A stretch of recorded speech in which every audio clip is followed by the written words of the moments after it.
Hey guys, it's Ben the Coin Geek at Old Pueblo Coin, and today I have an open box video for you. And we've got a few Morgans to look at, and then a handful of gold coins to look at. And we'll start with this really pretty attractive 1892 Morgan dollar. This one is from the Carson City Mint. Now this is a coin that's kind of a right between grade. You can tell kind of right when you look at it, I think, where this is headed. It has a lot of luster on it still, but it also has a decent amount of wear. So the key on this coin is that, are you going to get that AU50 grade, which is about a $600 coin, or are you going to get that XF45 grade, which is XF is like 375. So this is probably still between those two numbers, but overall a real nice coin. I think it's really pleasing to the eye, and a tough Carson City coin to get, a nice strong date. And whenever I see 1892, I think of the Columbian Exposition. That was the year for the Columbian Exposition. Next up, another Carson City dollar, 1881. And of course, like with most coins, the reverse is really stunning. This is what I want my coins to look like.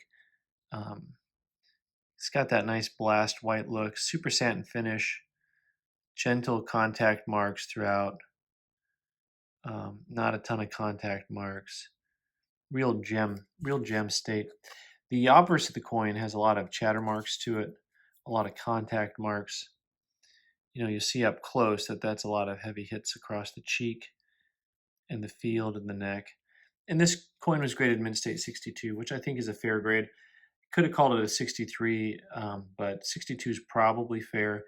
The reverse didn't save it. They just grade by the lowest grade nowadays. The lower sided grade is what they grade by.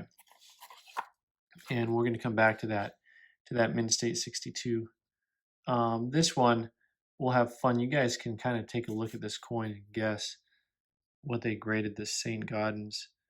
Overall, real nice fields, generally consistent contact marks, a little bit of contact above her arm and there, but overall, these are not what I would really call, contact marks as much as just fine chatter.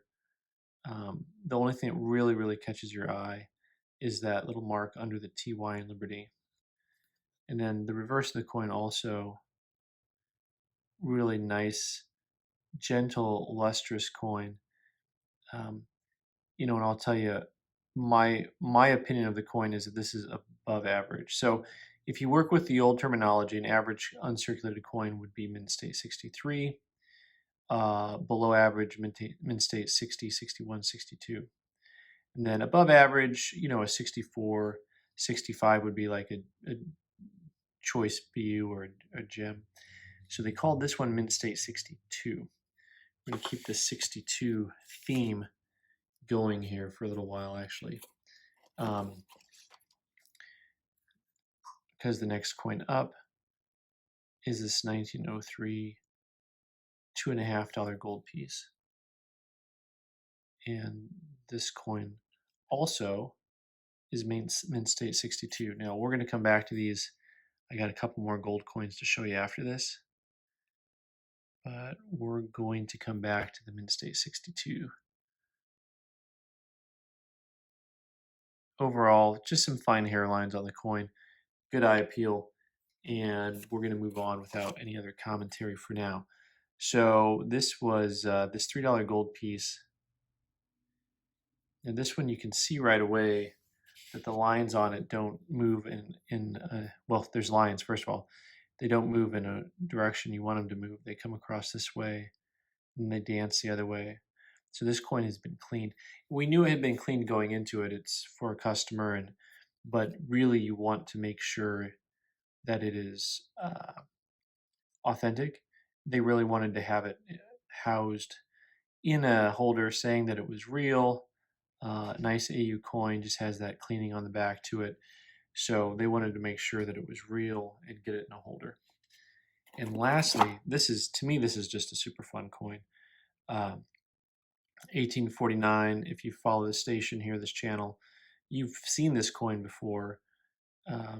It's got a lot going on there, and I realize that it's got a lot of luster. And I'll tell you what, I've seen a lot of coins from this time period that look this way get into holders, and NGC or PCGS doesn't mention anything about cleaning.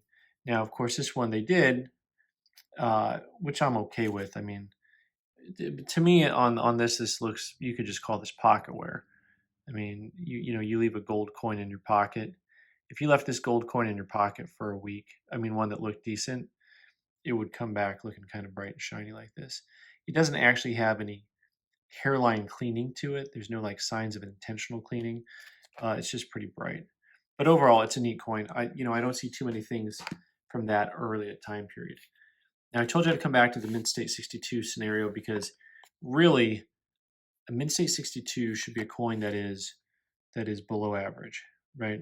So this coin, beautiful luster, strong strike, but I can't really argue that this is below average. You don't want to see that many contact marks on your coin.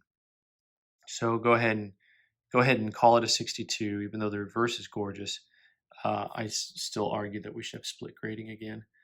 I think that'd be fantastic.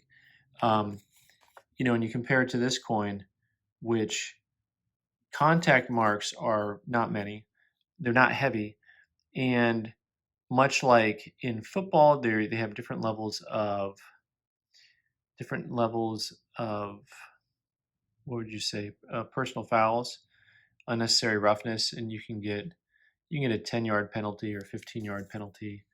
I think that contact marks need to be considered, just how heavy they are, right? So I know this coin's not perfect. I'm not arguing that it should be a 65, but overall, the marks that it has on it are minor, and I would argue that it's deserving of something better than a 62.